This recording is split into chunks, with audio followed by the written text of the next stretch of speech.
अस्सलाम वालेकुम स्टूडेंट्स, ये नोट्स प्रिपेयर किए गए हैं। ठीक है, टॉपिक 1 to 9 मैं पहले कर चुकी हूँ। टॉपिक 1 आप टॉपिक 10 से शुरू किए गए roots of computing technology of gears. इसका ये है कि आप यहाँ से जैसे अबेकस के बारे में आपने स्टडी करना है। Use to store data, it's stored in ancient China, use in the early Greek and Roman civilisation. ठीक है, आप यहाँ से पढ़ेंगे तो आपको पता चल जाएगा कि ये हमने किस तरह से अंडरस्टैंड करना है। ये देखिए, जहाँ पर डायग्राम की ज़रूरत है मैं डायग्राम भी बना के आपको शो की हुई है। और ठीक है, मैंने यहाँ पे बताया हुआ है सारा कि किस तरह से आपने ये इंपॉर्टेंट एमसीक्यूज़ का भी मैंने लगा दिया हुआ है साथ साथ कि आपने इंपॉर्टेंट एमसीक्यूज़ करने हैं। रैपिड एडवांसमेंट वगैरह ये इंपॉर्टेंट एमसीक्यूज़ आपको वैसे भी बता दिए हुए हैं। ठीक है, और इसके अलावा ये देखें टॉपिक नंबर 11 आगे आ जाता है। Short form of binary digits को हम बिट्स कहते हैं, ये भी मैंने बताया। ज़ीरो मीन्स फॉल्स होता है, 1 मीन ट्रू होता है। आपको लेक्चर लेने की भी ज़रूरत नहीं है, आप यहाँ से अगर करेंगे तो आपको पूरी समझ आ जाएगी। ठीक है, ये इंपॉर्टेंट एमसीक्यूज़ है, मैं साथ साथ मेंशन किए हुए हैं कि कौन कौन से इंपॉर्टेंट एमसीक्यूज़ हैं। ठीक है, ये देखें बिट का पैटर्न क्या होता है, ये रिपीट हो रहा है, ये भी मैंने बता दिया हुआ है जो कि आपको वीडियो में अगर कोई भी आपको लेक्चर दे तो वो बताए। ठीक है, ये देखिए बिट का फार्मूला 2n होता है, ये भी मैंने साथ साथ बता दिया है। शो इन टेबल में किस तरह से हम शो करते हैं 64 + 1। अगर हमने 65 यहाँ पे शो करना है तो हम क्या करेंगे 64 में 1 प्लस करेंगे तो ये हमारे पास 65 बन जाएगा। और इसकी देखिए 100001 ये बिट पैटर्न बताया हुआ है। ठीक है, आपने एलसीएम लेके बॉटम से टॉप तक आपने काउंट करना है। ठीक है, आगे देखिए स्टूडेंट्स, आगे टॉपिक नंबर 12 है। टॉपिक नंबर बुलियन ऑपरेशंस का मैंने बता दिया हुआ है। हम ज़ीरो को फॉल्स में कन्वर्ट कर, सॉरी 1 मीन्स फॉल्स नहीं होता, 1 मीन्स ट्रू। यहाँ से मुझे थोड़ी सी मिस्टेक लगी, मैं वो भी ठीक कर देती हूँ ताकि आपकी नोट्स में ना वो मिस्टेक ना आए। ठीक है, वो मैं अभी ठीक कर देती हूँ। 1 मीन्स ट्रू। आगे एंड और नॉट गेट को बताया गया। ठीक है, इसकी डायग्राम्स भी मैंने बना दी है और मैंने आपको बता दिया इफ़ बाथ इनपुट्स ज़ीरो होंगी देन आउटपुट ज़ीरो होगी। देखिए इसमें ज़ीरो है तो ज़ीरो है। If both inputs are 1 then output 1 होगी। अगर एक ज़ीरो होगी और एक 1 होगी तो इसका ज़ीरो ही आएगा। ठीक है, इसमें उसके उल्टा अगर 0 और 1 होगी आर में तो उसका 1 आएगा। आगे और ऑपरेशन है, नॉट ऑपरेशन है। यार एक्स और ऑपरेशन में क्या होता है स्टूडेंट, यहाँ पे बहुत ज़्यादा कंफ्यूज हो जाते हैं इन ऑपरेशंस पे। नॉट तो रिवर्स होता है हमेशा ही, 0 है तो 1 आएगा, 1 है तो 0 ही आएगा। ठीक है, इसमें सिर्फ एक ही बिट पैटर्न आप यूज़ कर सकते हैं, एक ही ऑपरेशन बस आप लोग यूज़ कर सकते हैं। ठीक है, आगे जो एक्स आ रहा है bath of the same inputs होते हैं, नॉट इज इक्वल टू 1। अगर आप ये देखिए 1 सेम है तो आप इसको 0 के इक्वल टू कर देंगे, 1 के इक्वल नहीं होगा। ठीक है, 0 है तो ये भी 0 के इक्वल होगा। इस तरह से ये बिट पैटर्न बनाया हुआ है। ये देखेंगे ए है और ये हमारे पास बी है। अब हमने ए एंड बी निकाला है, ए और बी निकाला है, ए एक्स और बी निकाला है, ए नॉट बी निकाला है और नॉट ए फाइंड किया हुआ। नॉट ए और नॉट बी क्यों सिंगल सिंगल आए, क्योंकि इसमें भी सिंगल इनपुट देंगे हम और सिंगल आउटपुट हमें मिलेगी। ठीक है, मैं आपको सिर्फ ए की यहाँ पे समझा देती हूँ। A not sorry A and B. ठीक है, 1 0 हमने कहा क्या यहाँ पे पहले 1 0 इक्वल टू होता है 0 के।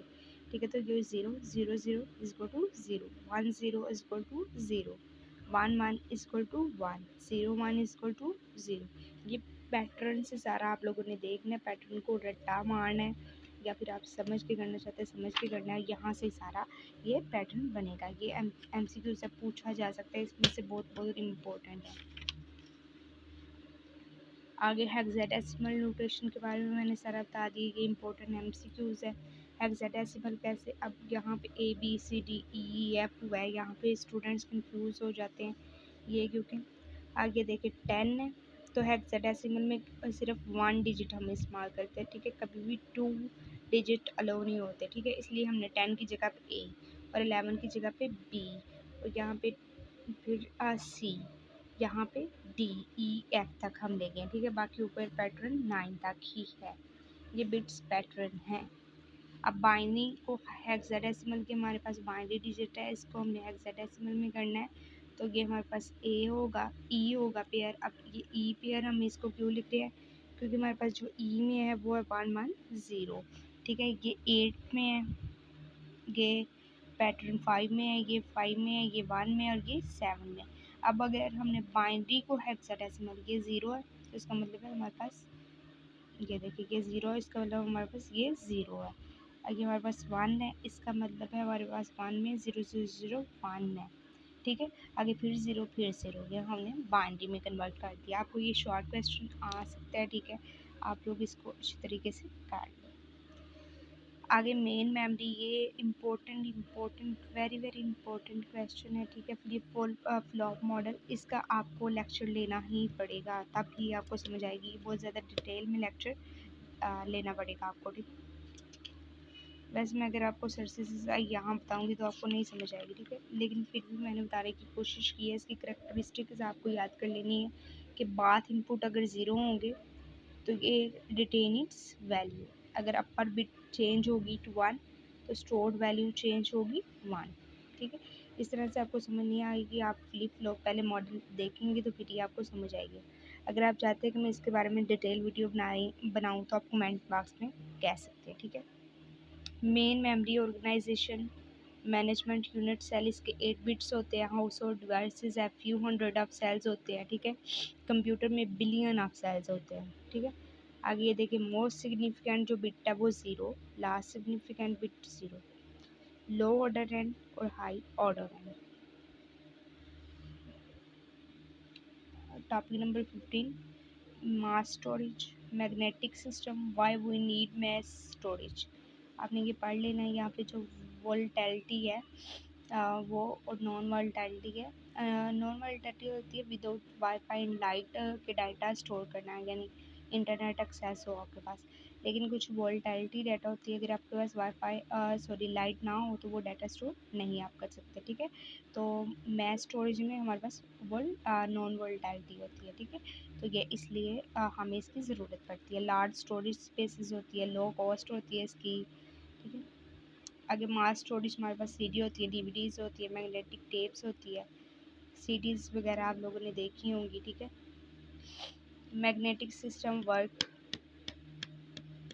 ये देखिए आपके पास जो सीडी होती है ना, वो अगर आप लोग लगाएं तो वो बगैर वाईफाई के भी चल जाती है, ठीक है। मैग्नेटिक सिस्टम किस तरह से वर्क करता है कि मैंने बताया, थिन स्पिनिंग डिस्क होती है, उसमें मैग्नेटिक की कोटिंग हुई होती है। देखिए इसकी पिक बना के, ये डिस्क है, ये डिस्क मूवमेंट कर रही है, ठीक है, इधर को। फिर ये ट्रैक है, डिवाइडेड किए हुए हैं उनको हमने सेक्टर्स में। फिर ये रीड राइटर हेड है, एक्सेस कर रहा है आर्म, एक्सेस मोशन। ट्रैक के बारे में बताया हुआ है कि ट्रैक को इक्वल सेक्टर्स में डिवाइड किया हुआ है। Sector equal number of bite जो होती हैं वो 512 बाइट है। ये इंपॉर्टेंट एमसीक्यूज है। आगे जोन बिट रिकॉर्डिंग, ये हमारे पास एक जोन है, ठीक है, तो इसको हम कहते हैं। आगे पैरामीटर्स, इसके कैसे time, rotation delay, access time, transfer data. अब इसको डिटेल में, सिक टाइम क्या होता है, time required to move the read writer head from one track to another. जितना हमारे पास जो रीडिंग का डाटा होता है या राइटिंग का डाटा होता है वो वन ट्रैक से अदर ट्रैक में जाता है, तो उसको हम वो हमारे पास टाइम सिक टाइम होता है। अगर rotation delay, average amount of time required for the desired data to rotate, और डाटा को रोटेट करने के लिए, तो वो हमारे पास रोटेशन डिले होता है। अगर एक्सेस टाइम होता है sum of seek time and rotation delay, इन दोनों का टाइम जो है वो मिला के हमारे पास एक्सेस टाइम बनता है। अगर ट्रांसफ़र रेट या फिर ट्रांसफ़र डाटा कह सकते हैं, rate at which data can be transfer to or from the disk, तो उसे हम ट्रांसफ़र रेट कहेंगे। सो ये आपके 15 लेक्चर्स हैं। मैंने थोड़ा सा समझा दिया जहाँ से समझाने वाला था, बाकी आप लोगों को समझ आ गई होगी। अगर किसी की नई चीज़ की नहीं समझ आई तो वो पूछ सकते हैं, मैं नोट्स का लिंक डिस्क्रिप्शन में दे देती हूँ, आप लोग वहाँ से जाके डाउनलोड कर लें काइंडली।